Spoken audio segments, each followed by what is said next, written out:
வணக்கம் நேயர்களே, விவாத நேரம் நிகழ்ச்சிக்கு உங்களை அன்புடன் வரவேற்கிறோம். இன்று நாம் விவாதிக்கக்கூடிய தலைப்பானது தாவேகாவை எதிர்ப்பதே திமுகவின் வேலை. நடிகர் விஜய் 50 வருடங்களுக்கு முந்தைய தகரடப்பாவை எடுத்து வருகிறார்கள். விஜய் விசில் ஊதுவதில் தீய சக்தி ஊழல் சக்தி தெரித்து ஓட வேண்டும். விஜய் திமுக அதிமுக பிஜேபியை விமர்சனம் செய்த விஜய் பேச்சின் பின்னணி அழுத்தமா அரசியலா என்ற தலைப்பில் தான் நாம் இன்று விவாதிக்க இருக்கிறோம்.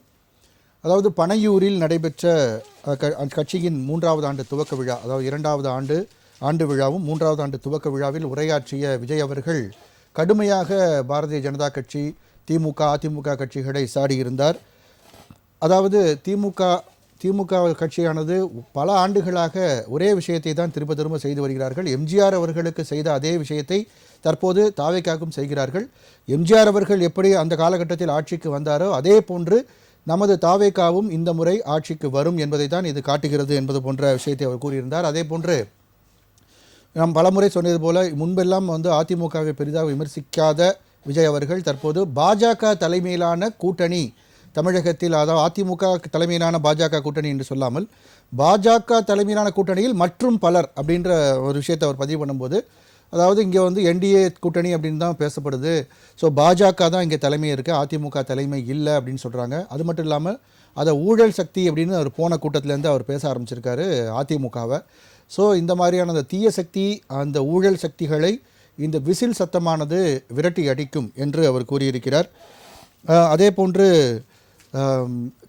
மக்களை, அதாவது தாவேகா உறுப்பினர்களும் கடுமையாக உழைக்க வேண்டும் என்பதையும் வலியுறுத்தும் விதமாகவும் கருத்துக்களை மீண்டும் அவர் ஒற்றுமையாக இருக்க வேண்டும் என்ற கருத்தை மீண்டும் வலியுறுத்துகிறார். ஒற்றுமையாக அனைவருமே களம் காண வேண்டும், இந்த முறை வெற்றியை பெற்றுத்தர வேண்டும், விசில் சத்தம் அனைத்து ஊர்களிலும் கேட்க வேண்டும், அதற்காக தொண்டர்கள் உழைக்க வேண்டும் என்ற ஒரு கருத்தையும் அவர் வலியுறுத்தியிருக்கிறார்.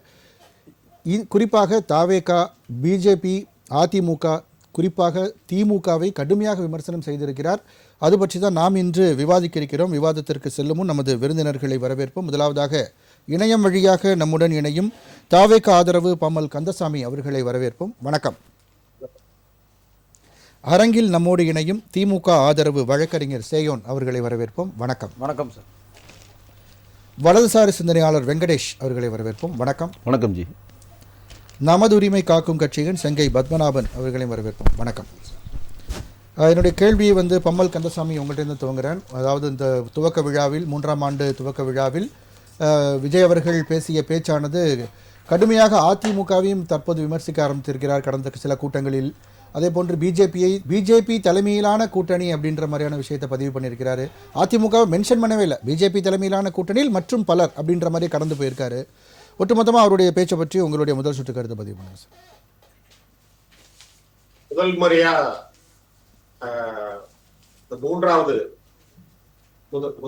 3வது ஆண்டு அடி எடுத்து வைக்கிறதுனால தளபதி அவர்கள் இந்த கட்சி ஆரம்பிச்சதோட நோக்கம் தமிழகத்துல ஒரு மாற்றம் கொண்டு வரணும் அப்படிங்கறதே அதுல அழுத்தம் திருத்தமா பதிவு பண்ணாரு. அந்த மாற்றத்தை இந்த திராவிட கட்சிகளுக்கு மாற்றா எங்களால மட்டும்தான், டிவிகேவால மட்டும்தான் அந்த மாற்றம் நிகழும் அப்படிங்கிறதையும் தெரிவிச்சிருக்கார்.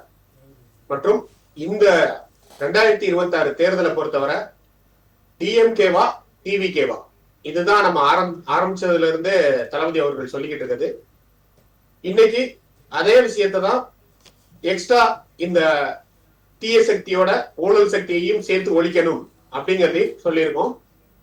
அதுல சொல்றது எதுவுமே மாற்றம் இல்லையே, உண்மையை தானே சொல்லியிருக்காரு. என்டிஏ தலைமையான கூட்டணி அப்படிங்கறதுதான். ஏன்னா இங்க ஏடிஎம்கே கிட்ட போய் பேசுறதை விட மேல அமித்ஷாட்டையும் என்டிஏ தலைமையிட்டையும் போய் பேசுறதுதான் இங்க அதிகமா இருக்கு. ஏன் அதிமுகவே கூட்டணியில ஒரு முடிவெடுக்கனாலும் சரி, இல்ல அவர்கள் இந்த எலெக்ஷன் சார்ந்து ஒரு முடிவெடுக்கனாலும் சரி, மேலதானே போய் பேசுறாங்க. ஒரு சைடு அதிமுக அவங்க தனித்து நாங்க ஆட்சி அமைப்போம்னு சொன்னாலும் என்டிஏவை பொறுத்தவரை தொடர்ந்து கூட்டணி ஆட்சிங்கிறத பதிவு பண்ணிக்கிட்டே வராங்க. அது பாஜகவும் அந்த பதிவை செய்கிறது, அந்த கூட்டணியில எல்லாருமே அதே தானே செஞ்சுக்கிட்டு இருக்காங்க. அதனால் இந்த எலெக்ஷனை பொறுத்தவரை அவர்கள் என்டிஏ தலைமையிலான கூட்டணி தான், ஊழல் சக்தி தான், தீய சக்தி தான், இவர்களை எல்லாம் தூக்கி எறிவதற்கு மக்களும் தயாராகிட்டு இருக்காங்க. இளைஞர்களும் மகளிரும் இல்லை. இப்போ அதிமுக தரப்பில் ஒரு கேள்வி வைக்கப்படுது. எம்ஜிஆர் அவர்களையும் ஜெயலலிதா அவர்களையும் நீங்கள் சில விஷயங்களை கோட் பண்ணி பேசுகிறீங்க.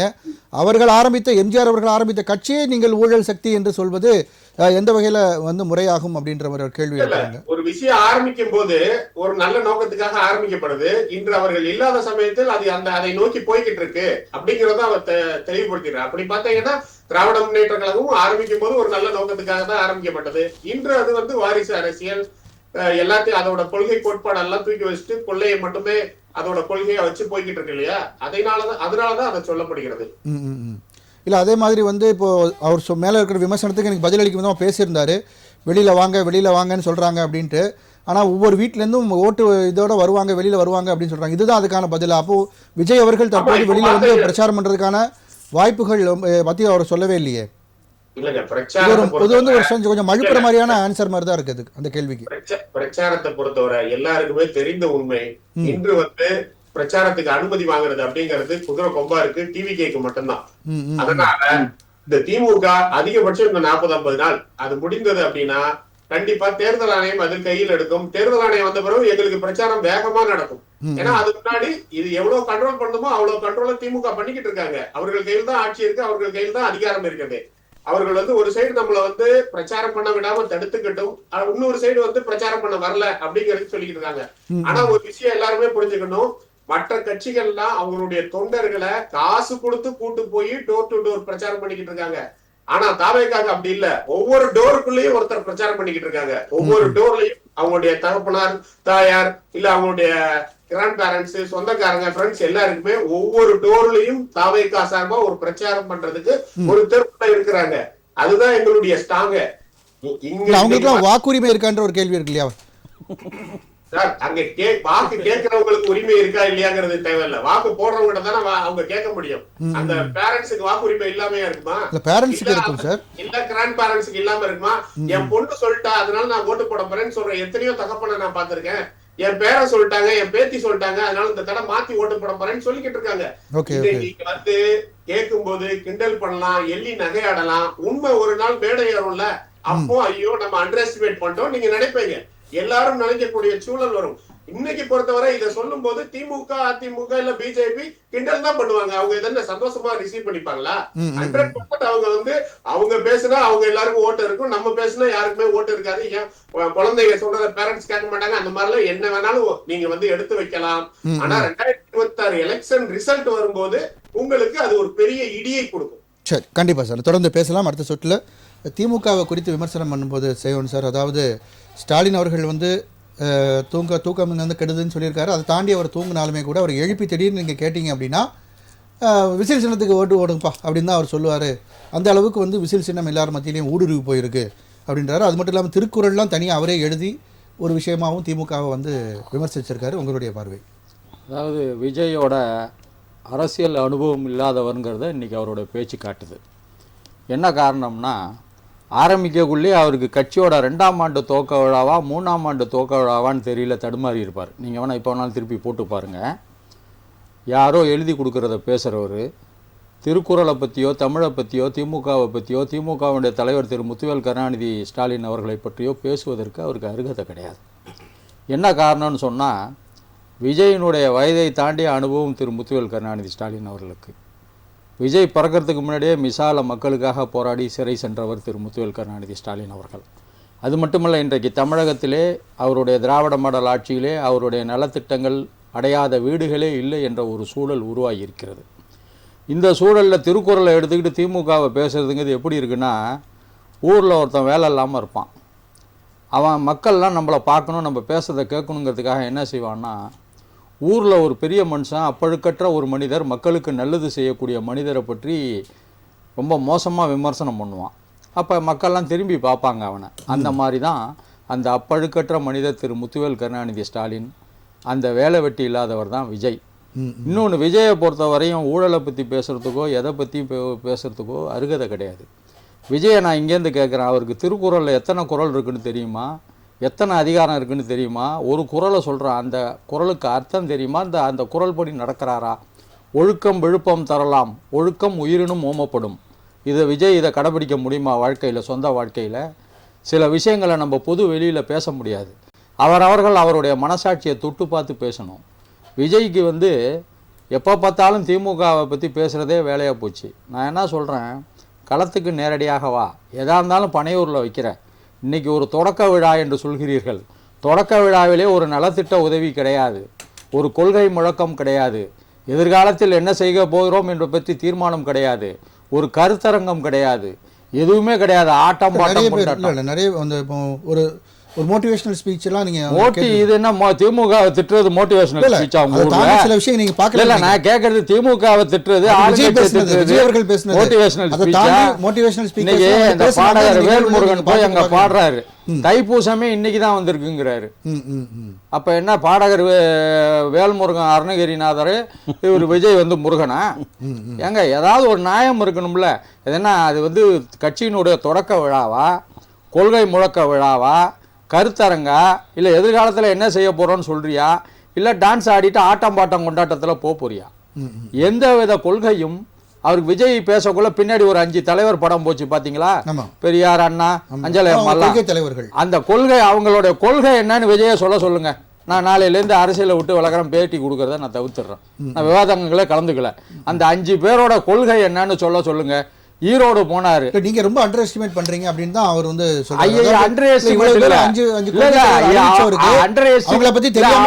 அவர் அறிவிக்கலங்க, யார்கிட்டயோ கேட்கிறாரு. 5 தலைவர் அதாவது விஜயோட ஸ்டைல என்னன்னா, இதே மாதிரி உங்களை மாதிரி ஒரு சேனல்ல என்ன பேட்டி எடுக்கிறாங்க. நாளன்னைக்கு விஜய் ஈரோடு போறாரு, என்ன பேசுவார்னாங்க. நான் ஒரு 2 நிமிஷம் டைம் கொடுங்கன்னு கூகுளில் பார்த்துட்டு மஞ்சள் பேசுவார், பெரியாரை பேசுவார்னு ஒரு 5-6 டாப்பிக்கை சொன்னேன். அவங்க பேட்டி எடுத்து முடிச்சிட்டாங்க. 3ஆம் நாள் விஜய் ஈரோடு போகிறாரு, பேசுகிறாரு. பேசக்குள்ளே எடுத்த உடனே மஞ்சள் அப்படின்னு ஆரம்பிக்கிறாரு, மங்களகரமாக ஆரம்பிச்சிரு. இல்லை அது என்ன காரணம்னா, திருப்பி பாண்டிச்சேரிங்கிறத இப்போ கூகுளில் தட்டி பார்த்தேன், புதுச்சேரின்னு. மணக்கொலை ஆசிரமம் எல்லாம் பார்த்தாரு, அதெல்லாம் பேசினார் விஜய். அங்கே ரேஷன் கடை இருக்குன்னு அந்த கூகுளில் போட்டிருக்கான், இது விக்கிபீடியாவில், அதை பார்க்க விட்டுட்டாரு, ரேஷன் கடை இல்லைன்னு பேசிட்டாரு. அதனால் விஜயோட பேச்சு என்னன்னா, எந்த ஊருக்கு போகிறாருன்னு நீங்கள் சொல்லுங்கள், முத நாள் நான் அவர் என்ன பேசுகிறாருன்னு சொல்லுவேன். ஏன்னா ஒன்றும் இல்லை, கூகுளில் போய் விக்கிபீடியாவை போட்டு நாளைக்கு தேனியில் பேசுகிறாருன்னா தேனியை பற்றி விக்கிபீடியாவில் போட்டு 5 பாயிண்ட் எடுத்து பேசலாம். இதுதான் விஜய். அதனால விஜய் பேசுறது ஒன்றும் பெரிய எந்த தாக்கத்தையும் ஏற்படுத்தாது. ஆனா கருத்து கணிப்புகள்லாம் இப்ப நிறைய வந்துகிட்டே கருத்து கணிப்புகள் இன்னைக்கு வர கருத்து கணிப்புகளே இல்லை. இன்னைக்கு மீடியா பூரா விஜய் ஏதோ ஒரு பெரிய ஆள் மாதிரி ஃபோக்கஸ் பண்றீங்க.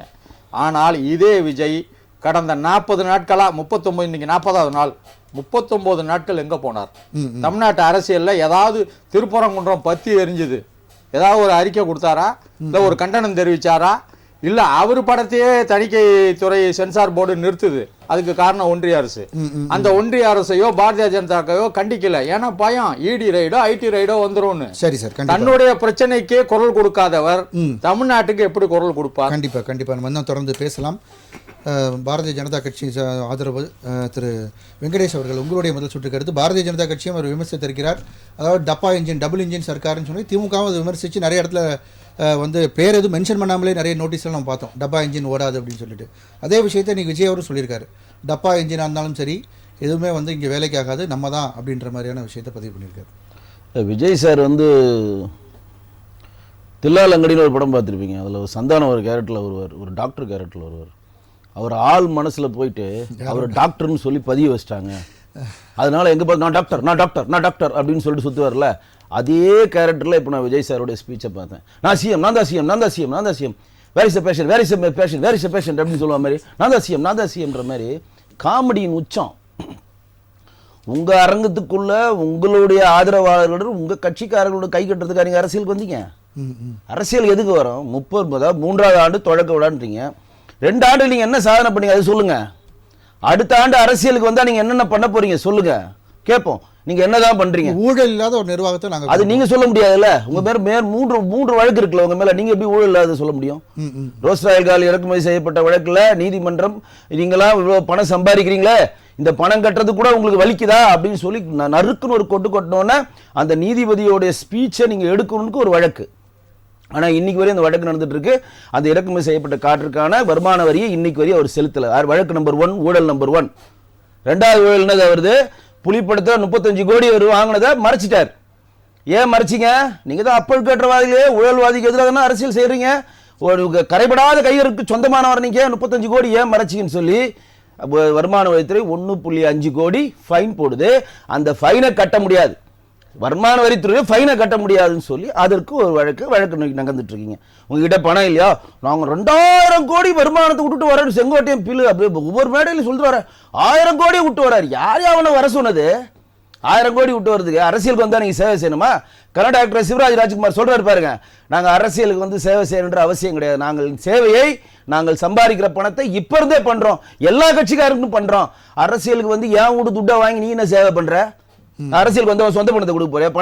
பனையூர் பேங்க்ல விஜய் அக்கௌண்ட் வந்து பணம் எடுத்து தமிழக மக்கள் செலவு பண்ண போறோமா? இப்பயே இங்க செலவு பண்ணல, அரசியலுக்கு வந்து செலவு பண்ண போறீங்களா? அந்த ரொட்டி பால் திட்டம், அதே மாதிரி நூலகங்கள், அது மாதிரி முதல் அதெல்லாம் வாயில வட சொல்றதுதான்.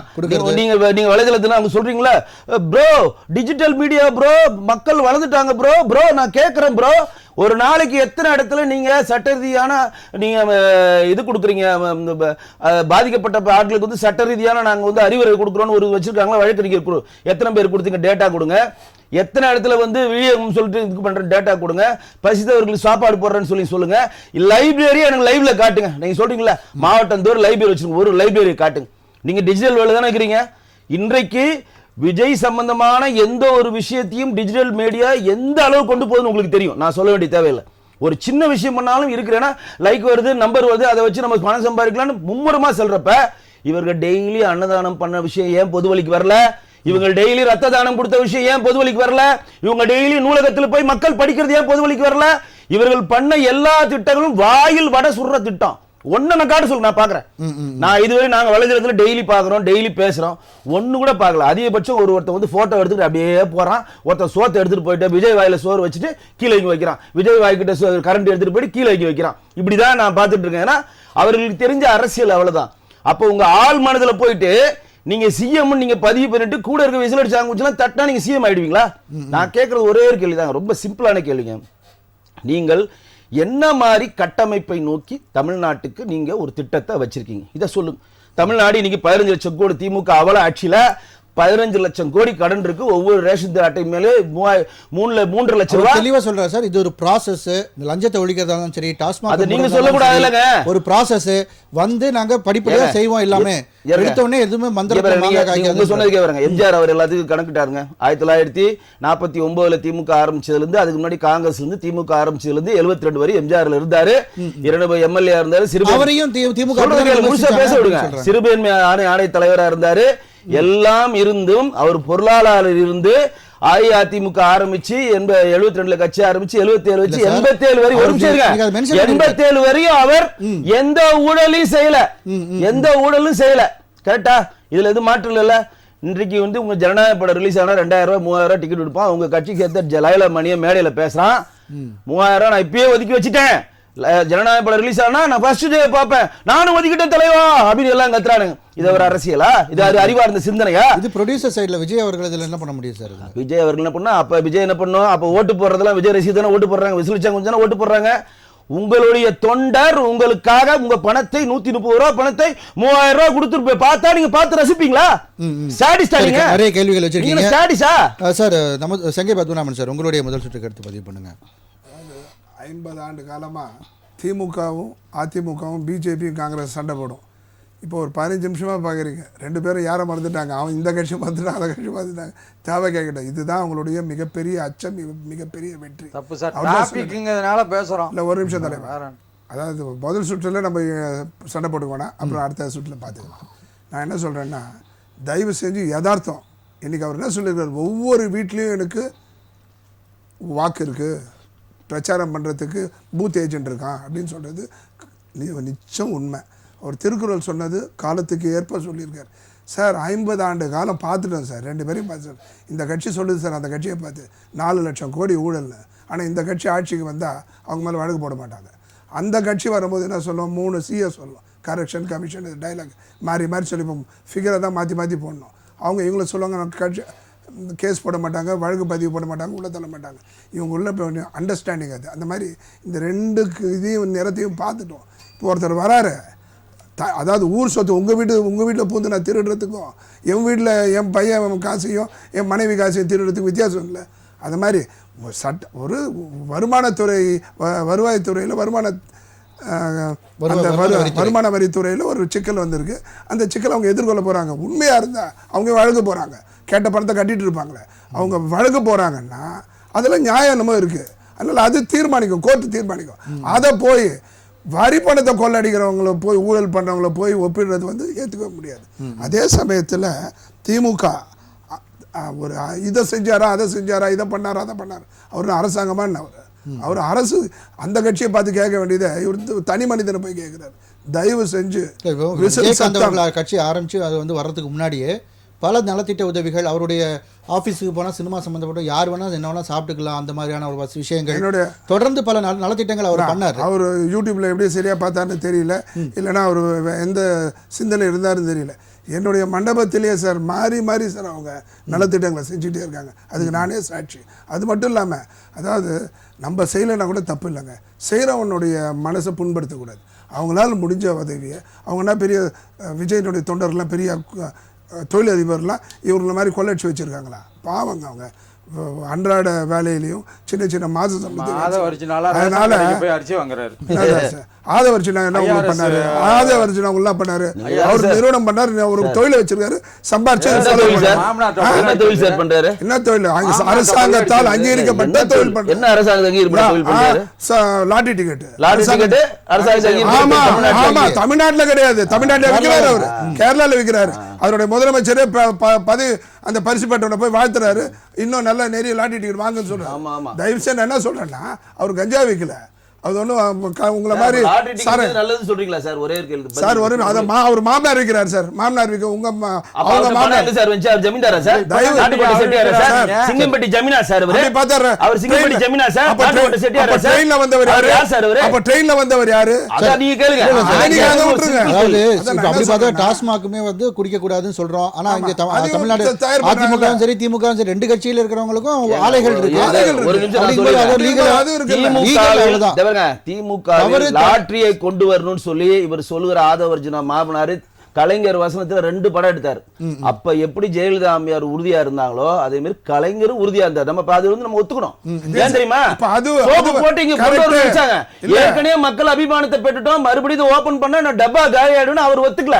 இதை நியாயப்படுத்துறாங்க பாருங்க. இதெல்லாம் எவ்வளவு பெரிய அபத்தம் பாருங்க, எவ்வளவு பெரிய அபத்தம் பாருங்க. லாட்டரி டிக்கெட் வரணும்னு சொல்றாங்க, லாட்டரி டிக்கெட் வரணும்ன்றது பிரச்சனை இல்ல, மதுவே இருக்க கூடாதுன்னு சொல்றாங்க. நாங்கெல்லாம் நீங்க நாளைக்கு கஞ்சா நான் அடிக்க மாட்டேன், அடிக்க வேண்டிய அவசியமும் கிடையாது. அடிச்சா பெரிய தலைவர்லாம் அடிக்கிறாங்க. இப்போ சீவான் தம்பி என்ன சொல்றாரு, அவர் நைட்ல என்ன பண்றாங்கன்னு அவங்க நண்பர்களே சொல்றாங்க. ஆனா வெளியில வந்து என்ன சொல்றாரு, மது ஒழிப்புன்னு சொல்றாரு. அந்த மாதிரி ஆள் நம்ம கிடையாது. அதே சமயத்தில் ஒரு புதிய சக்தி வருது, மாற்றத்தை தேடி வருது, ஏதாவது செய்யணும்னு நினைக்கிறாங்க. அதை செய்யறதுக்கு நம்ம வழிவிடுவோன்றது தான். நான் என்ன என்னுடைய வயசுக்கும் விஜய்க்கு வயதுக்கும் அவர் என்ன ரசிகர் படத்தில் நான் இருக்கிறேன் சொல்றாரு, நான் ஊழலை ஒழிப்பேன், நிர்வாகத்தில் நான் சமரசம் செய்ய மாட்டேன்னு சொல்றேன். என்ன சார் நடக்குது? ஒவ்வொரு நாளும் பாலியல் அந்த அந்த வடுவே ஆறலை. எங்க அண்ணா பல்கலைக்கழகத்தினுடைய பாலியல், அதுவும் நந்தனம் பாலியல் வந்துருச்சு. ஒரு பொண்ணை வந்திருக்காங்க, வடக்கன் பேசி, வட இந்தியர் வந்து பிரிவினை பேசி பீகார் தொழிலாளியை 3 பேர் சாப்பிட்டாங்க. வர்றவன் அத்தனை பேரும் பயப்படுறான். இப்போ எப்படி தொழில் நடக்கும்? தயவு செய்து ஒரு வாய்ப்பை நாம் தருவோம், தந்து பார்ப்போம். அப்படி சரியில்லைன்னா 2031 தூக்கி அடிப்போம். 50 வருஷம் உங்களை தான் பார்த்துட்டோமே, நீங்க என்னென்ன பண்றீங்க, என்னென்ன பேசுறீங்க, ஒரு மாற்று சக்திக்கு ஒரு வாய்ப்பு கொடுப்போம். இல்லை இருந்தாலுமே வந்து இப்போ இதுவரைக்கும் திமுக மற்றும் விமர்சித்துட்டு வந்தார். இப்போ வந்து அதிமுக கூட்டணிக்கு வரல அப்படின்ற ஒரு காரணத்துக்காக இப்போ மற்ற கட்சிகளையும் விமர்சிக்க ஆரம்பிச்சிட்டாரான்ற ஒரு கேள்வியும் விஜய் அவர்கள் இப்போ இல்லை. இப்போ முதல்ல அதிமுக விமர்சிக்கிறதே கிடையாது. இப்போ கூட்டணி முதல்ல அவர் சொன்னாரு, நாங்கள் ஆட்சியில் பங்கு அதிகாரத்தில் பங்குன்னு சொன்னாரு. இன்னைக்கு அவங்க கூட்டணிக்கு யாருமே போகலன்னு இப்போ எல்லா கட்சியும் விமர்சிக்க ஆரம்பிச்சாரு. யாரும் போகலன்னு சொல்லாதீங்க. இன்னி வரைக்கும் திமுக வந்து கூட்டணி உறுதிப்படுத்தல. கடந்த தேர்தல் 6 மாசம் முன்னாடி பிரச்சாரத்துக்கு கிளம்பிட்டாங்க. சரி, இன்னைக்கு வந்து என்ன கூட்டணி நிச்சயமாக உடையும். காங்கிரஸ் வெளியேறுவது காலத்தின் கட்டாயம். காங்கிரஸ் வெளியேறலைன்னா அந்த தொண்டர்கள்லாம் காங்கிரஸ் தலைவர்கள் ஓட விடுவாங்க. அந்த அளவு வெளியில் இருக்காங்க. ஏன்னா இதுதான் காங்கிரஸுடைய கடைசி வாய்ப்பு. 25 சீட்டு வாங்கி கண்ணீர் விட்டு வெளியில் வந்தார் அழகிரி. இப்போ செல்வ பிறந்தகிரி 20 சீட்டு வாங்கிக்கிறேன், 5 சீட்டு பார்லிமெண்ட் சீட்டை வாங்கிட்டு காங்கிரஸே முடிச்சிருவாங்க. அதுக்கு பதில் இங்கே வந்தாச்சுன்னா பெரிய பெரிய பதவிகள் கிடைக்கும், நிறைய பேருக்கு மந்திரி கிடைக்கும். அந்த மந்திரி பதவிகளும் துணை முதல்வர் பதவி கேட்டாலும் கொடுக்கறதுக்கு வாய்ப்பு உண்டு. அதையெல்லாம் கொண்டு மக்கள் நலன் செய்ய ஒரு வாய்ப்பை அவர்கள் பயன்படுத்திக் கொள்ளணும். காங்கிரஸ் மட்டும் வராது. காங்கிரஸ் வெளியில வந்தா பிச்சுக்கிட்டு ஓடி வந்துடும். 2 கம்யூனிஸ்ட் இஸ்லாமிய அமைப்புகள் எல்லாம் ஓடி வந்துடும். அது அது அந்த பிரச்சனை சார். காங்கிரஸ் தான் பிரச்சனை. உங்களுக்கு காங்கிரஸ்ல இழுபறி. நீங்க இந்த கம்யூனிஸ்ட் தலைப்பா பேசுங்க சார். அதான் சார் தலைப்பு சார் இல்ல தலைப்பா பேசுங்க. இல்ல ஒண்ணே டென்ஷன் விஜய் நீங்களே ஒரு சட்டம் போடுறீங்க. முதல் சுற்று கண்டிப்பா நம்ம இடைவேளை எடுக்கணும். இந்த கம்யூனிஸ்ட் சீட் வொர்க் அவுட் பண்ணல. ஏன் பிசிகே அதெல்லாம் எங்க ஒருத்தருக்கு ஆதரவு கொடுத்தா ஒரு பிரஜை ஒரு ஓட்டு வைத்திருக்கின்ற ஒரு நபருக்கு எங்க போன தடவை உங்களுக்கு நான் ஓட்டு போட்டதுனால திமுக கட்சியினுடைய சரி சரி பம்மல் கந்தசாமி சார், அதாவது இப்போ பேசுனதை கேட்டுருப்பீங்க.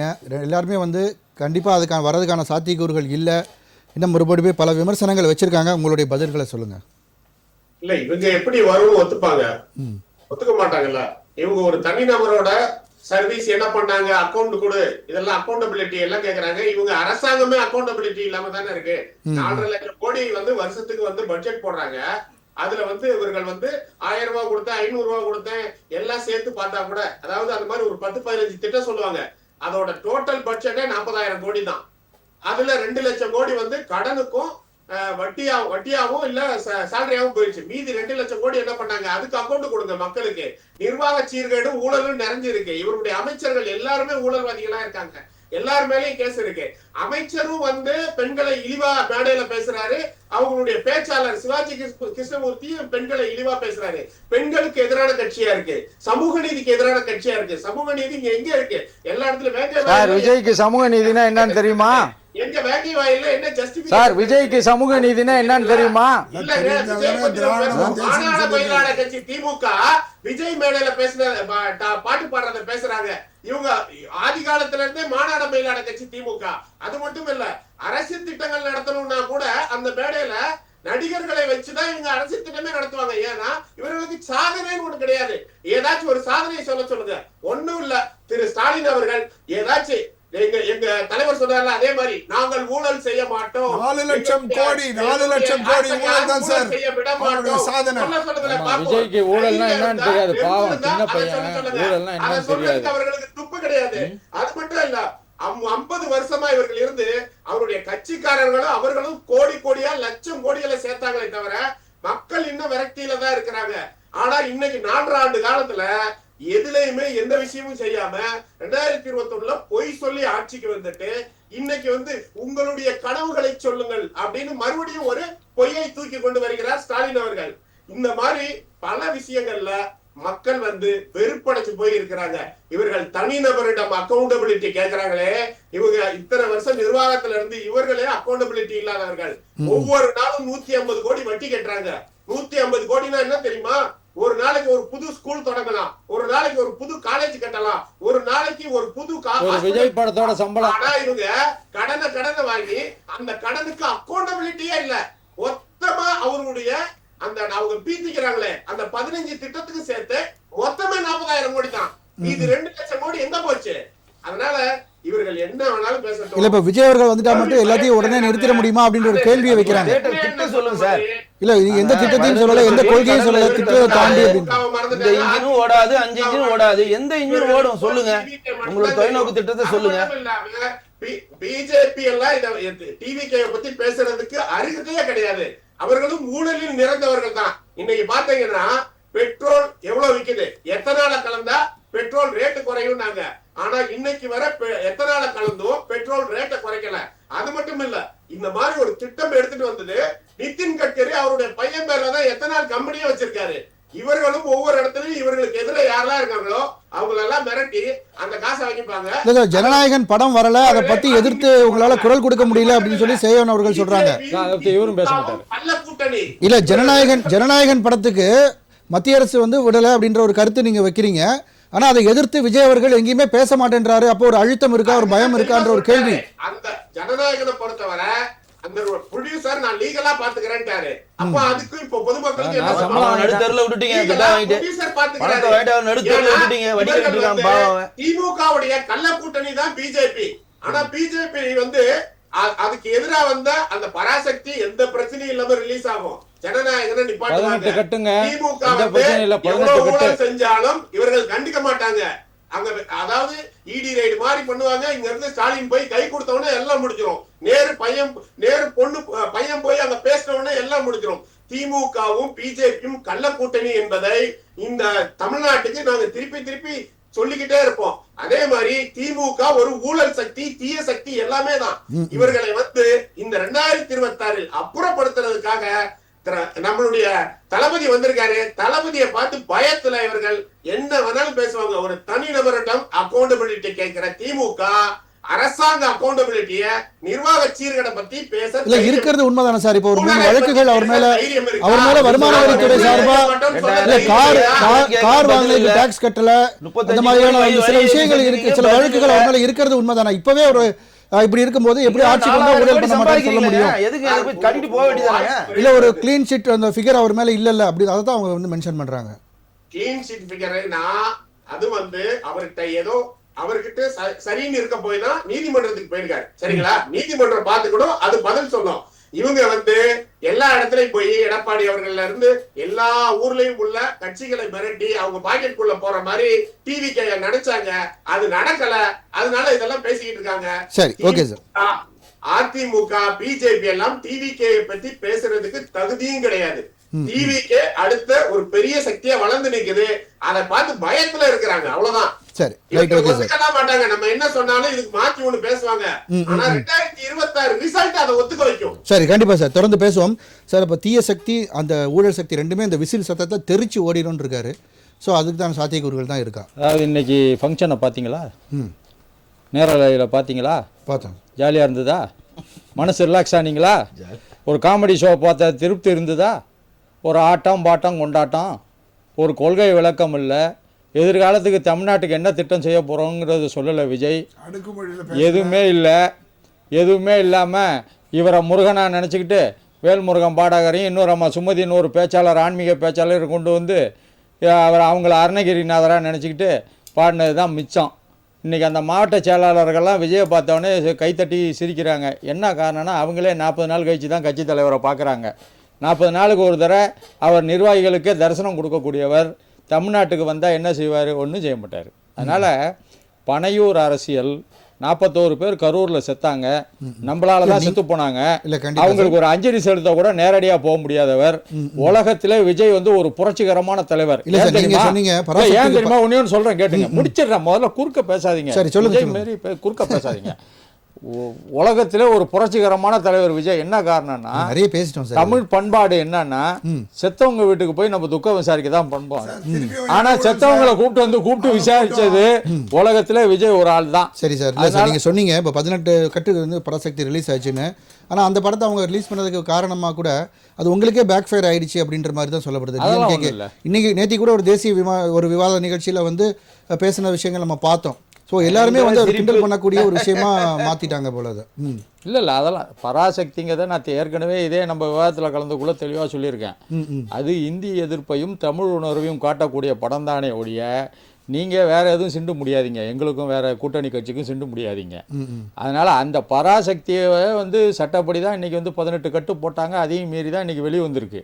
ஆனால் தன்னுடைய திரைப்படம் வெளிவரவில்லை. ஒன்றிய அரசு குறிப்பாக சென்சார் போர்டு அதை நிறுத்துது அரசியல் காரணங்களுக்காக தெரிந்தும் அதை கூட தட்டி கேட்கிறதற்கு பயந்து கொண்டிருக்கக்கூடிய விஜய். இல்ல சார், இப்ப நீங்க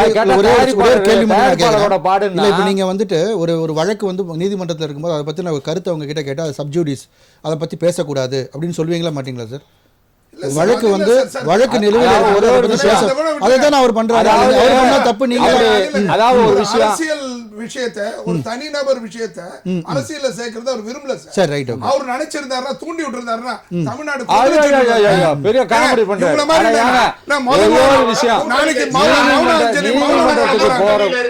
நீதிமன்றத்துக்கு போற விஷயங்கள்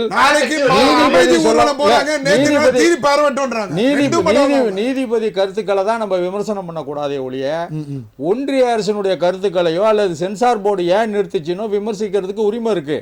அதை கூட விமர்சிச்சா நமக்கு இடி ரைடு வருமோ ஐடி ரைடு வருமோன்னு பயந்துட்டு இருக்கக்கூடிய விஜய் பாஜக விமர்சிச்சிருக்காரு. எதனால விமர்சிச்சான்னு சொல்றேன்.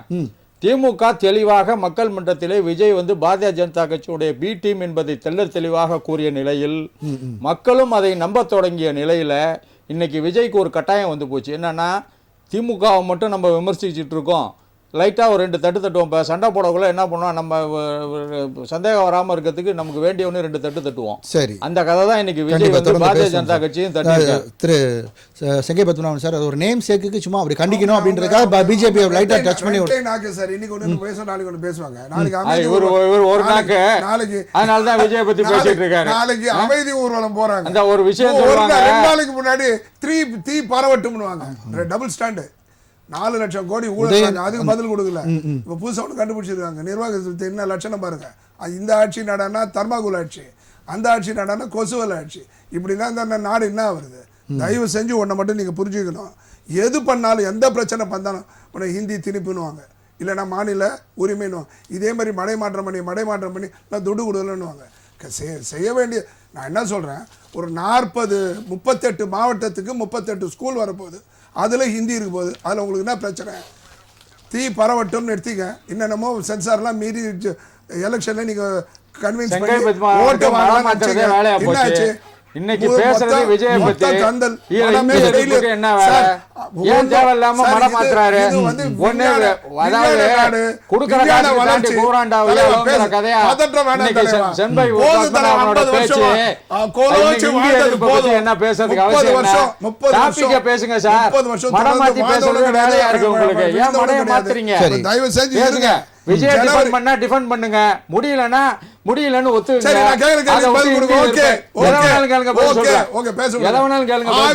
ஆவின் 45 ரூபாய் கொடுத்து 1 லிட்டர் பாலை நீங்க பெங்களூர்ல போய் வாங்குறீங்க. அதே நம்ம விவசாயிட்ட வாங்க மாட்டேங்க. கேள்வி நம்பர் 1, ஜனவரி உங்களுடைய புதிய ஓய்வு திட்டம் கொடுத்துட்டீங்க. ஜனவரி 1 இந்த மாசம் 5000 பேர் வெளியே போயிருக்கான். கடந்த மாசம் அவங்களுக்கு என்ன நீங்க இது வரைக்கும் ஜவாப் கொடுத்தீங்க? எதுக்கெடுத்தாலும் மடைமாற்றம். இந்திய கூட்டணி கீழ்ச்சிடுவோம். 2 பேர் நாங்க சேர்ந்தோம்னா நீட்ட ஒரு கையெழுத்துல எடுத்துருவோம் சொல்லி ரகசியம் பேசுறோம். பாராளுமன்ற தேர்தலில் வெற்றி பெற்று தெளிவா சட்டசபையிலே முதலமைச்சர் தெரிவிச்சிட்டாரு, நாங்க ஆட்சிக்கு வந்து எங்களால செய்ய முடியலன்னு சொல்லிட்டாரு. வழக்கம் சொன்ன பிறகு என்ன பண்றது? ஸ்கைப்ல இருந்து பேசுங்க. ஆமா, நான் என்ன சொல்றேன், தயவு செஞ்சு கேளுங்க சார். டாபிக்கை ஒட்டி பேசுங்க சார். விஜய டிஃபெண்ட் பண்ணுங்க சார். தேவையில்லாம ஏன் நீட்டுக்கு போறீங்க? இன்னைக்கு நீட்டுக்கு என்ன சம்பந்தம்? பயம் தென்பெண்ணை ஆற்று பிரச்சனை, நடுவர் நீதிமன்றம், நடுவர் மன்றம் அவரே வாங்கின இவங்க என்ன சொன்னாங்க? 2 பேர் இந்திய கூட்டணி தானே, இவங்க கர்நாடகால இவங்க ஆட்சி தானே, பேசி தீர்க்கலாம்ல. எதுக்கு எடுத்தாலும் வாய் திறந்தா போய் இதே மாதிரி பட்ஜெட் இனிப்பும் சொல்லுவீங்க என்னங்க? அதே மாதிரி இந்து விரோத திமுக அது திருப்பரங்குன்றத்தில் இன்னைக்கு அந்த கலெக்டர், மதுரை கலெக்டர் போய் நிபந்தனையற்ற மன்னிப்பு கேட்டார். இன்னைக்கு டாபிக் இதுக்கு என்ன அரசியல் சார், டாபிக் பேச சொல்லுங்க சார். காமெடி ஷோவா மடமாடி பேசுறதே வேலையா போச்சு. சமையல் கலையா? இது அரசியல் தான் தலைவா. தயவு செஞ்சு தலைவா. அதாவது சீமந்தனி மாதிரி சொல்லறதுல யாருக்கு டைம்? என்னோட முக்கியமான நேரம் சார். நீங்க டாபிக்கை ஒட்டி பேசுங்க. உங்க வழக்கறிஞரே, உங்களுக்கு வழக்கறிஞர் நேரம் கோர்ட்ல வச்சுக்கோங்க. இது என்னோட டாபிக்கை தாண்டி பேசுறீங்க. பேசிட்டீங்க, டைம் வேஸ்ட் ஆயிட்டே இருக்கு. டாபிக்கை தாண்டி அவரோட நேரத்தை அவர் என்ன வேணாலும் பேசலாம் சார். இந்து விரோதத்துக்கு பணியை பாருங்க. இந்து விரோதத்துக்கு எந்த அளவுக்கு முக்கியத்துவம் பாருங்க. மருதமலை கோயிலும் முருகர் கோயில்ல இவங்க கோர்ட்ல ஒரு அபிடேவிட் போடுறாங்க. என்னன்னா, அதுல பிரார்த்தனை பண்ண விடாது, பூஜை பண்ண விட மாட்டோம், அனுமதிக்க மாட்டோம். அந்த சிலையை வந்து சுத்தி வரும். Who are they to say that? என்னுடைய இறையை நான் கும்பிடுறது. சரி, இப்போ இந்த மாதிரி பல பிரச்சனைகள் இருக்கு. இதெல்லாம் வந்து விஜய் அவர்கள் ஏதாவது குரல் கொடுத்திருக்காரா? விஜய் அவர்கள் இது வரைக்கும் வெங்கடேஷ் ஒரு கேள்வி வச்சாரு. விஜய் இதுக்கு எதை பத்தியா சொல்லி திருப்பரங்குன்றம் பத்தி பேசியிருக்காரா, இல்ல நீங்க சொல்ற பிரச்சனை அட்ரஸ் பண்ணிருக்காரா? நீங்க இருக்கிறது 1 மாசம் சார். தயவு செஞ்சு பொறுங்க. ஒரு மனுஷன் ஹானஸ் காமராஜர் எப்படி பண்ணாரு? எந்த யூனிவர்சிட்டியில படிச்சாரு? ஆனா அவர் கொடுத்த ஆட்சி யாரா கொடுக்க முடியுமா? அதனால சிந்தனையும் செயலும் நல்லபடியா இருந்தா நம்மளுடைய தூய சக்தின்னு சொல்றாரு அந்த மனுஷன். பாப்பமே என்னாச்சு உங்களுக்கு? ஆட்சி இப்ப உலகம் இப்ப அழிய போகுது. நீங்க அழிச்சது போதாது, அப்படி அழிச்சா ஒரு 5 வருஷம் எக்ஸ்டென்ஷன் ஆகட்டும். சரி, ஓகே சார். தயவு செஞ்சு ஒரு ஆட்சிக்கு வாய்ப்பு கொடுப்போம். அவர் சொல்றாரு நேர்மையா இருப்பேன், என் கண்ணு முன்னாடி கட்ட முடியாத நேர்மையா இருக்கு. சரி, ஓகே சார். ஓகே சார், இப்போ வந்து தாவேக்கா அப்படின்ற ஒரு சக்தி வந்து எமர்ஜ் ஆகி வருதுன்றது ஒரு பயத்தில் தான் நீங்கள் இந்த மாதிரி பேசிட்டு இருக்கீங்க அப்படின்னு சொல்லி பம்மல் சின்ன பையன் கேட்டாலும் இது பெரிய காமெடின்னு சொல்லுவாங்க சார். ஏன்னா அவர் ஒரு உலகத்தில் இருக்கார் விஜய் சார். அவர் ஒரு உலகத்தில் இருக்கிற மாதிரி அந்த 5 பேர் அவங்க கட்டுக்கோப்பில் வச்சுருக்காங்க. அண்டா காக்கசம் அபுக்கா குகும் திறந்துடு சீசே திறப்பார். வருவார், ஒரு விழாவில் பேசுவார், அதோட முடிஞ்சிருச்சு. மறுபடியும் உள்ளே போயிடுவார். அண்டா காக்கசம் அபுக்கா குகும் மூடிடு சீசே மூடிடும். இருங்க, ஒரு விஷயத்துக்கு கொடுக்கிடாதீங்க. ஒரே விஷயம் புரிஞ்சுக்கங்க, இவர் ஈஸியாக சொல்லி கடந்துட்டார். ப்ரொடியூசர் பார்த்துப்பாருன்னு சொல்லிட்டாருன்னு. ப்ரொடியூசர் நடுத்தரில் நிற்கிறான். 500 கோடி போட்டு வட்டி கட்டிட்டு, சார் ஒரு நிமிஷம் இருங்க, நீங்க குறிக்கிடாதீங்க சார், நீங்க டென்ஷன் ஆகாதீங்க, என்ன பேச விடுங்க, இடைமறிக்காதீங்க, கம்முனு இருங்க. 500 கோடி ரூபாய் எழுந்துட்டு தெருவில் நிற்கிறான். யாருக்கா இழந்தான் அவன்? சென்சார் போர்டு வந்து ரிவைசி, நான் போர்டு மெம்பர், ரிவைசி கமிட்டி போட்டால் 2 நாளில் கொடுத்துருப்பாங்க. 2 நாள் தான் எக்ஸ்ட்ரா இருக்கும். அதை வேண்டுமென்றே இவங்க ரிவைசிங் கமிட்டி போட்டா 30 days எங்களுக்கு டைம் இல்லங்க. சும்மா இவங்க கலைப்புறாங்க. உங்களுக்கு தெரியுமாங்க? நீங்க படம் பாத்தீங்களா? அவங்க சொன்னாங்க, அவன் சொல்றது சொல்லுவாங்க, அவங்க சொல்றது இல்ல, நான் சொல்றேன். 30 days டைம் கேட்டா கோர்ட்லயே சொல்லிருக்காங்க. ஒரு நிமிஷம் இருங்க. 30 days எங்களுக்கு டைம் ஆகும்னு கோர்ட்லயே சொல்லிருக்காங்க. இல்லங்க, கியூ சிஸ்டம் அது. பாருங்க, கியூ சிஸ்டம். சார் தெரியாம உளறாதீங்க சார். போர்டை பத்தி வெளியில எல்லாம் தெரியாம உளறீங்க. சென்சார் போர்டை பத்தி எதுவுமே தெரியாம உளறீங்க. நீங்க சென்சார் போர்ட்ல இருக்காரு. ஒரு நிமிஷம், நீங்க ரிவைசிங் கமிட்டின்னு போட்டா அதிகபட்சம் இன்னும் எக்ஸ்ட்ரா 2 கட்டு கொடுத்து 3-4 நாளுக்குள்ள படம் வெளியே வந்திருக்கும். ஒண்ணுமே கிடையாதுங்க. சில டவுட்ஸ் கேட்பாங்க, அந்த டவுட்ஸ் கோர்ட்டுக்கு போனா தப்புன்றீங்களா? கோர்ட்டுக்கு இவங்க போயிட்டு பருத்தி மூட்டை வந்து குடோன்ல இருக்கிற மாதிரி மறுபடியும் தனி நீதிபதியே வந்துச்சு. சிங்கிள் பெஞ்சில இருந்து டபுள் பெஞ்ச் ஸ்டே, டபுள் பெஞ்சில இருந்து சுப்ரீம் கோர்ட்டு போய், சுப்ரீம் கோர்ட்ல இருந்து மறுபடியும் டபுள் பெஞ்ச் வந்து, மறுபடியும் சிங்கிள் பெஞ்ச் வந்து, ஒரே விஷயத்த ஒரு விஷயத்துக்கு யாருக்கும் புண்ணியம் இல்லாம சுத்துறதுக்கு காரணம் என்ன? இதுவரையும் சென்சார் போர்டு எத்தனை படத்தை தடை பண்ணியிருக்கு? திமுக காரங்க எவ்வளவு படம் எடுக்கிறாங்க. பிஜேபியோட பிரதான எதிரி யாருங்க? திமுக தானங்க. இன்னைக்கு இதுவரையும் உதயநிதி ஸ்டாலின் எடுத்த படத்தை எல்லாம் தடை பண்ணியிருக்காங்களா? இதுக்கும் அதுக்கும் எந்த சம்பந்தம் கிடையாது. இவங்க வந்து காமெடி என்ன பண்றாங்க, இதை வச்சு ஒரு பூமை கலப்பலாம், இதை வச்சு ஒரு பெரிய நாங்க பாரு தடையை மீறி ஜனநாயகம் வருதுன்னு ஒரு படம் காட்டலாம் நினைச்சாங்க. நறுக்குன்னு கொட்டு சுப்ரீம் கோர்ட். நீ எதுக்கு இங்க போற, எதுக்கு இருக்கிற, நீ எதுக்கு டேட்டை நீ அறிவிக்கிற? சென்சார் போர்டு சட்டப்படி இருக்கு, சினிமா கோட் போட்டோகிராஃப் ஆக்ட் சட்டப்படி சென்சார்ல இருந்து படம் வந்து நீங்க ரிலீஸ் பண்ண டேட் போட்டீங்கன்னா போர்டுல நீங்க வந்து சர்டிபிகேட் வாங்கினா தான் டேட்டை அனௌன்ஸ் பண்ணும். இது நீங்க வந்து நீதிமன்றம் போயிட்டு தான் சட்டம் ஆயிடுச்சு. இது சட்டம், ஆனா யாரும் ஃபாலோ பண்றது இல்ல. நீதிமன்றம் போயிட்டு தான் சட்டம் ஆயிடுச்சு. நீதிமன்றம் என்ன சொல்றாங்க, இந்த ரூல் இருக்கிறதையே நீங்க ஃபாலோ பண்ணாம எங்களுக்கு வந்து பிரஷர் கொடுக்குறீங்க, வெயிட் பண்ணுங்க. சாதாரண ஒரு விஷயத்தை இவங்க பூமாக்கி இவங்க சுயநலத்துக்காக பண்ணிட்டு ப்ரொடியூசரை நடுத்தரில் விட்டுருக்கீங்க. நீங்க எந்த ப்ரொடியூசரை வாழ வச்சிருக்கீங்க? நான் சினிமா துறையில் இருக்கிறேன், கேட்கிறேன், அண்ணனை கேட்கிறேன், தாவேக அண்ணனை கேட்கிறேன். விஜயை வைத்து படம் எடுத்த அப்பச்சன் இனி வரை கேஸ் போட்டிருக்காரு. கேஸ் போயிட்டு விஜய் மேல, அவர் தெரியுமான்னு தெரியல. எந்த ப்ரொடியூசரை விஜய் இன்னைக்கு லாஸ்டா மெர்சல் படம் எடுத்தார் யாரு? தேனாண்டால் பிலிம்ஸ் முரளி. இன்னைக்கு வரையும் பெரிய கடன்ல இருக்கிறார். அவர் தான் தமிழ்நாடு ஃப்ரீ ப்ரொடியூசர் கவுன்சில். அவருக்கு அடுத்த படம் கொடுக்காம எதுங்க கன்னட ப்ரொடியூசருக்கு போய் படம் கொடுத்தீங்க? நீங்க தான் தமிழ்நாட்டை தமிழ் மக்களுக்காக தான் நீங்க வந்திருக்கீங்க. எதுக்கு ப்ரொடியூசர் கன்னடத்தில் தேடுறீங்க? தமிழ்நாட்டில் ப்ரொடியூசர் இல்லையா? எதுக்கு கன்னடத்தில் போய் தேடுறீங்க? சும்மா ஒண்ணுமே தெரியாம போய் விசிலடிச்சா முச்சா பின்னாடி அவங்க பேசி காமெடி பண்றத முதல்ல நிறுத்துங்க. காமெடி பண்றத முதல்ல நிறுத்துங்க. காமெடி பண்றத முதல்ல நிப்பாடு. நான் சொல்றத உள்வாங்க. காமெடி பண்றத நிப்பாடு. முதல்ல சொல்வது நீங்க தான் காமெடி பண்றீங்க. நான் கேட்கிற ஒரு கேள்வி, விஜயை நம்பி இருங்க சார், விஜயை நம்பி விஜயை நம்பி இதனால் வரையும் படம் எடுத்த எந்த ப்ரொடியூசர் வாழ்ந்திருக்காங்க? எனக்கு டேட்டா அது வேற சார். அது இல்லையா? அரசியல் வந்துடுறேன். நீங்கள் சீமான் பின்னாடி ஓங்கி சீமான கழுத்தெடுத்தீங்க. 41 பேர் ஆதரவு கொடுத்த அன்றைக்கு இருக்கக்கூடிய அஇஅதிமுக பிஜேபி அண்ணாமலை மறைமுக ஆதரவு கொடுக்குறப்ப அவங்களை கழுத்தெடுக்கிறீங்க. உங்க பின்னாடி வரவனை எல்லாம் நம்ப வச்சு கழுத்து இருக்கிறதுனாலதான் உங்ககிட்ட கூட்டணிக்கு ஒருத்தர் சேர மாட்டேன்றான். ஏன் கூட்டணி வர மாட்டேன்றான்? இதே வேலையில அவர் பண்ணுவாரு. மறுபடியும் உள்ள சேர்ந்து வச்சுட்டு கழுத்து எடுத்து திருப்பி அனுப்புவாரு. இதுவரையும் உங்கள்ட்ட உண்மை தன்மை இருக்கா? குடும்பத்தை வாழ வச்சிருக்கியா, உன் முட்டார வாழ வச்சிருக்கியா, பெற்றோரை வாழ வச்சிருக்கியா, மனைவியை வாழ வச்சிருக்கியா, பக்கத்து வீட்டுக்காரர் வச்சிருக்கியா, ஒரு ரசிகர்களை வாழ வச்சிருக்கியா, யாரை வாழ வைத்திருக்கீங்க? பல்வேறு கேள்விகள். ஆதல் அர்ஜுனாவுடைய கருப்பு பணத்தில் பறக்கின்ற ஊழல். ஆதல் அர்ஜுனாவுடைய கருப்பு பணத்தில் பறக்கின்ற ஊழல். ஒரு நிமிஷம்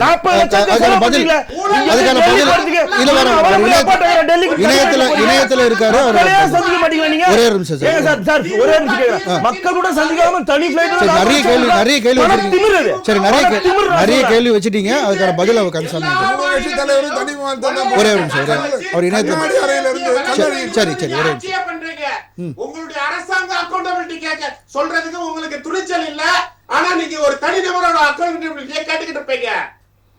இல்ல 2 பேரும் இப்ப மாறி மாறி சண்டை போட்டுருந்தாங்க. இப்போ எவ்வளவு ஒத்துமையாட்டாங்க பாருங்க. திமுகவும் பிஜேபியும் கள்ள கூட்டணி.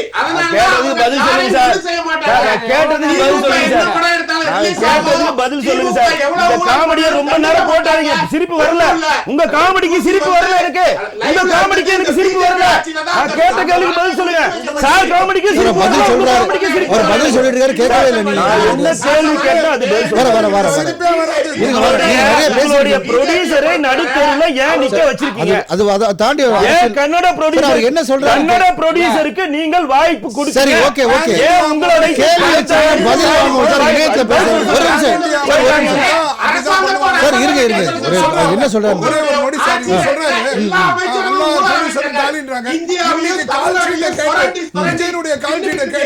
ஒவ்வொரு ப்ரொடியூசரும் டைரக்டர் தொங்கிட்டு இருக்காங்க. சரி, ரைட், ஓகே சார். கந்தசாமி தூக்கல தொங்குறாங்க. ஒரே நிமிஷம். தூக்கல தொங்குறாங்க.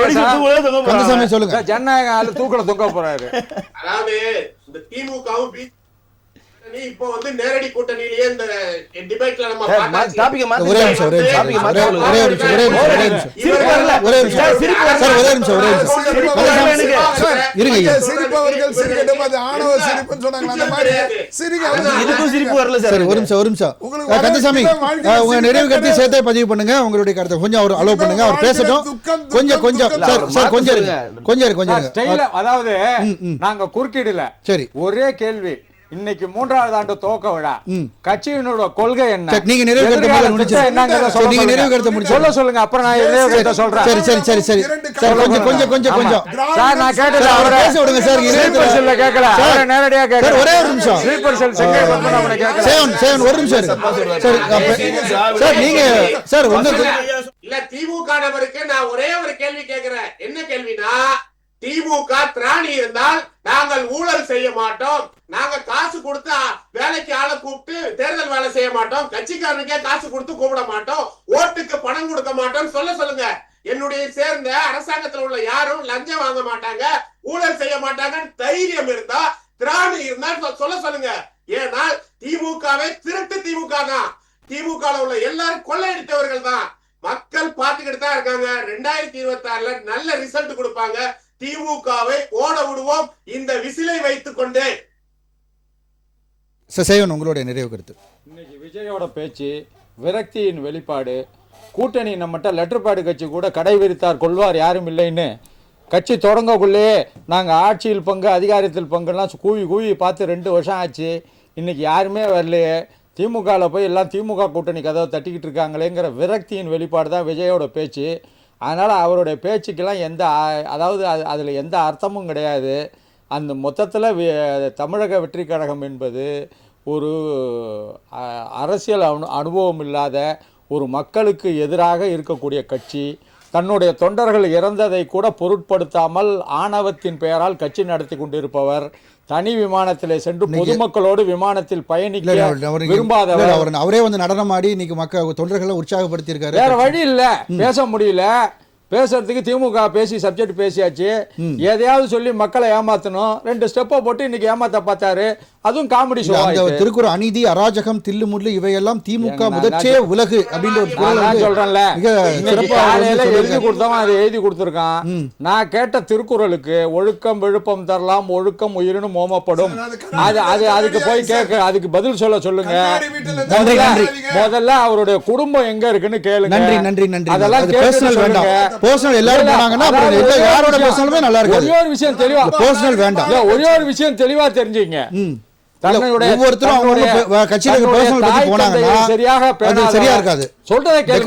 தன்னுடைய தாய் தந்தையை சரியாக பேணாதவர், தன்னுடைய மனைவி மக்களை சரியாக பேணாதவர், தன்னுடைய தொண்டர்கள் இறந்து போனதை பார்க்க முடியாதவர், இந்த தமிழ்நாட்டுக்கு எதுவும் செய்ய முடியாதவர். அதை முதல்ல தெரிஞ்சுக்க. தன்னுடைய ப்ரொடியூசருக்கே ஒரு பிரச்சனை வரக்குள்ள அது ப்ரொடியூசரோட பிரச்சனை, என் பிரச்சனை இல்லைன்னு சொன்னவர் நாளைக்கு தமிழ்நாட்டு மக்களோட பிரச்சனை என் பிரச்சனை இல்லைன்னு சொல்லுவாரு. இப்ப நீலகிரியில போய் உதயநிதி ஸ்டாலின் அவர்கள் வந்து மக்களோட டான்ஸ் ஆடினார்ல, அதை நீங்க எப்படி சொல்றீங்க? அது வேறங்க, அது வேற, அது வேற, இது வேற. அதனால அவர் ஆடினா வேற, இவர் ஆடினா வேற. முதல்ல குழப்பிக்காதீங்க. முதல்ல விஜய்ங்கிறது இன்னும் நடிகராகவே இருக்கிறார், தலைவராக உருவெடுக்கவில்லை. நான் சினிமா விட்டால் நீங்க என்ன விட மாட்டேன்றீங்கிறத அவர் சொல்லிருக்காரு. நன்றி சார், நன்றி. சினிமாவை விட்டுட்டு நாங்களும் விட்டுட்டோம். நன்றி, நன்றி சார். வெங்கடேஷ், உங்களோட நிறைவு கருத்து. விஜய் சார்கிட்ட வந்து திருக்குறள் சொன்னனால அவருக்கு இந்த குறளை சொல்லணும். அவருடைய பர்சனலாக எனக்கு அவரை பற்றி தெரியும்னால சொல்கிறேன். அவர் இளமை காலத்தில் ஒர்க் பண்ணவங்களிருந்து இன்றைக்கி அவருக்கு ஒர்க் பண்ணவங்களுக்கெல்லாம் அவர் இந்த குறளை அவர் வீட்டில் எழுதி அவரோட பனையூர் போர்டில் ஒட்டிக்கணும். நன்றி மறப்பது நன்றல்ல அன்றே மறப்பது நன்று அப்படின்ற குறளுக்கு விஜய் சார் வந்து இலக்கமாக தெரிஞ்சாருன்னா ரொம்ப ரொம்ப கைமுட்டி அவரை வணங்குவேன். ஏன்னா இப்போ நீங்கள் அரசியலுக்கு வந்ததுனால எதுவுமே சொல்லி தப்பிச்சுக்கிறீங்க. பழைய வாழ்க்கையெல்லாம் நீங்கள் எடுக்கக்கூடாது. நீங்கள் வந்துண்ணா நீங்கள் என்ன முப்பையில் செஞ்சீங்களோ அதை தான் அரசியலில் பிற்பனையில் நம்ம சொல்லுவோம். இப்போ விஜயகாந்த் என்ன செஞ்சால் நம்ம இப்போ சொல்கிறோமா இல்லையா? நடிகர் சங்க கடன் அடைச்சாரு. நீங்கள் சினிமாவில் என்ன கடன் அடைச்சிங்க? நீங்கள் நடிகர் சங்கம் வந்து நான் 20 22 கோடி கடன் வாங்கி தானே கட்டிட்டு இருக்காங்க. அது வந்து கேட்டால் நானும் ஒரு நடிகர் அப்படின்னு சொல்லி நீங்கள் கடந்து போயிடுங்க. ஒத்துக்கிறேன், ஒன்றும் பிரச்சனை கிடையாது. நீங்கள் அரசியலுக்கு வர்றதுக்கு சேவை செய்தான் வரணும், இதுதான் வரணுன்றது கட்டமைப்புக்குள்ளேயே நான் வரல. ஒரே விஷயம் தான் சொல்கிறேன். பெரிய வருமானத்தை விட்டுட்டு வந்தேன்னு மட்டும் சொன்னீங்கன்னா செம்ம கடுப்பாயிடுவோம். நன்றி, நன்றி. உங்களை யாரும் இங்க வெத்தலை பாக்கு வச்சு அழைக்கல. நன்றி சார், நன்றி. இதுதான் வந்து மாண்புமிகு எதிர்க்கட்சி தலைவர் சொல்றாரு, நானும் சொல்றேன். நன்றி சார். யாரும் உங்களை வெத்தலை பாக்கு வச்சு உங்க பணியூர் முன்னாடி முதல்வர் படுத்த ரஜினியை கூப்பிடுற மாதிரி வாங்க அரசியலுக்கு வாங்க, யாரும் உங்களை வெத்தலை பத்தி அழைக்கல. சரிங்களா? நீங்கள் வந்து ஒரே நிமிஷம், நீங்கள் அரசியலுக்கு வரணும், சேவை செய்யணும்னா ஏன் வீட்டு துட்டை வாங்கி ஏன் வரி பணத்தை வாங்கி சேவை செய்யணும்? உங்க பணத்தை எடுத்துட்டு வந்து முதல்ல செலவு பண்ணுங்க. நன்றி, நன்றி, நன்றி. 2000 கோடி விட்டு வரீங்களா? நன்றி, நன்றி சார். சொல்லுங்க, சொல்லுங்க. யாரு உங்களை வர சொல்லுங்க? நன்றி சார், நன்றி சார். நான் உங்களை திமுக வந்து காங்கிரஸ் கிட்ட இருந்து உயிர் பால் வாங்க சொல்லுங்க. நிகழ்ச்சியோட நிறைவான கருத்து அதை நாங்க பாத்துக்கிறோம். உங்க வேலையை பாருங்க, அதை நாங்க பாத்துக்கிறோம். உச்சுங்க போராட்டம் பேசுங்கன்னா அரசியல்ல ஒரு அதிகாரி ஆசிரியர்கள் போராட்டம் பட்டுக்கோட்டைக்கு பண்ணாங்க. வழிகாட்ட ஒவ்வொரு எலெக்ஷன் வந்தாலும் அது ஃபேஷன் சொல்ற அளவுக்கு நையாண்டி நக்கல் பண்ற கட்சிகள். நிகழ்ச்சி தொடர்பான நிறைவு கருத்து. அதாவது பால செந்தில் பால சொல்றாரு, இதுன்னு காணாம பேசுங்க சார். ஒரு ரூபாய்க்கு 24 பைசா 29 பைசா வருதுன்னாரு. இவன் கண்டினியூ முடிஞ்சு டாபிக் தொடர்பா உங்க தயவு செய்து தமிழ்நாட்டை எதிர்காலத்தில் ஊழலற்ற நிலையில் சட்டம் ஒன்றில் சமரசம் இல்லாமல் ஒரு ஆட்சி நட வேண்டும்னா ஒரு புதிய சக்தி வந்திருக்கு, அதை நாம் பயன்படுத்திக் கொள்வோம். நன்றி சார், நன்றி சார். அதனால வருவது தேவைக்கா காலமாக இருக்கும். நன்றி, நன்றி. நம்முடன் விவாதத்தில் பங்கு பெற்ற விருந்தினர்கள் அனைவருக்கும் நன்றி. மீண்டும் ஒரு விவாத நேரம் நிகழ்ச்சியில் சந்திப்போம் நேயர்களே. நன்றி, வணக்கம்.